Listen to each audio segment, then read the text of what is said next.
Hello and welcome everyone. Thank you very much for tuning in. This is a screencast-o-matic presentation and recording for the part of the lesson that has us looking at the role that terrorism plays for the US and also the greater Middle East.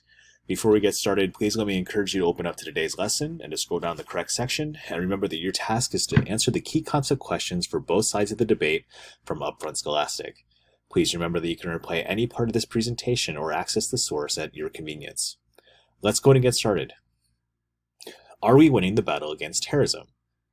After the September 11, 2001 terrorist attacks killed almost 3,000 people in New York, Washington, D.C., and Pennsylvania, President George W. Bush declared that the United States was launching a, quote, war on terror.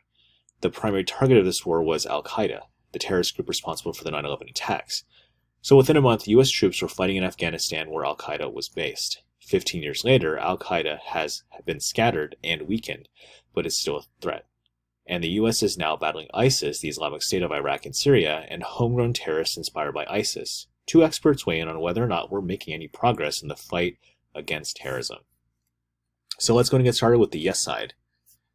Yes, because of the political and media hype surrounding terrorism, many Americans think we're losing the battle. Politicians have pointed to the attacks in Orlando, Florida last June, and San Bernardino, California in December of 2015, both conducted by homegrown terrorists inspired by ISIS, as signs of a growing terrorist threat. But despite these few high-profile incidents, the evidence suggests that the U.S. and its allies are defeating ISIS, today's most significant terrorist threat. During the past 2 years, ISIS has been losing ground, and international coalition has been steadily wearing it down. In October, an Iraqi army, supported by American air power and U.S. Special Forces, began an offensive to recapture the Iraqi city of Mosul, which ISIS has controlled since 2014. Raqqa, the city in Syria that serves as ISIS' capital, will eventually be captured probably within the next year. At that point, ISIS will have lost so much territory that it will effectively cease to exist as a rogue state. In addition to recapturing territory, the US and its allies have killed top ISIS leaders and reduced the overall number of ISIS followers. As of July 2016, the US military has killed approximately 45,000 ISIS fighters in airstrikes. The increase in terrorist attacks over the past year may in fact be a sign of weakness rather than strength. As ISIS is squeezed in its heartland, it lashes out farther abroad in a vain attempt to intimidate the United States and its allies. The global network of the ISIS terrorist cells will be around longer, and the group itself, but those too can be worn down. Law enforcement and intelligence agencies, rather than military, will take the lead in combating them. And this is the approach we took in fighting Al-Qaeda, and we succeeded in greatly reducing it as a threat to our security. The struggle against terrorism is not a conventional war marked by dramatic victories. It's a long battle of attrition that will end not with the elimination of terrorist organizations, but with their reduction from a major threat to a minor nuisance. And that is from Thomas Mukadis, who is a professor of history from DePaul University of Chicago, Illinois. Now let's move to the opposite side of this issue and focus on the no side. So no. 53 years ago, President Lyndon B. Johnson declared a war on poverty, President Nixon declared a war on drugs 46 years ago, and the last I checked, we haven't won either one of them. We're not going to win the one on terrorism either. We like the idea of fighting wars because we think we can win a clear victory, and in our long history of wars against other nations, we've defeated many of them. But we can't win a war against a complex phenomenon like poverty, drug use, or terrorism. We can fight terrorists, but every day we are fighting is a victory for them and a defeat for us. Terrorists have two advantages.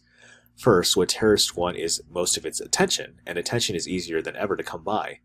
Thanks to the 24/7 TV news, social media, and web videos, terrorists get instant wall-to-wall media coverage for their deeds, and they even get credit for copycat attacks. Second, destruction has been democratized, in the sense that it's easier than ever for people with little training or expertise to cause vast damage. 19th century terrorists using pistols could kill 1 or 2 people. Terrorists now use bombs, machine guns, chemical weapons, and even airplanes. In the 9/11 attacks, 19 people killed almost 3,000 people in an operation that cost less than $500,000 to pull off.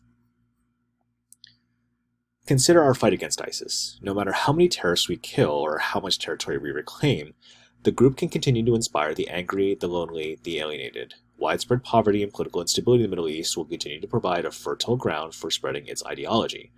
The math is in the terrorists' favor, and it's paying off. ISIS has fewer than 30,000 fighters, and we talk about them more than Russia, which is almost 150 million people, thousands of nuclear warheads pointed at the US, and sophisticated cyber warfare capabilities.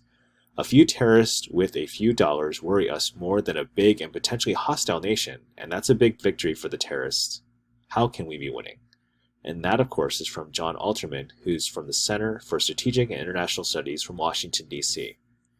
So, given everything that these two experts have talked about, now it's your turn. What do you think?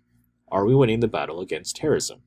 Please not only pick a side, but also support it using supporting detail either from this reading and source or from other readings and sources. Thank you very much for tuning in, and good luck with completing the rest of the lesson. And remember that only time will tell whether or not the U.S. will reign victorious in its fight against terrorism.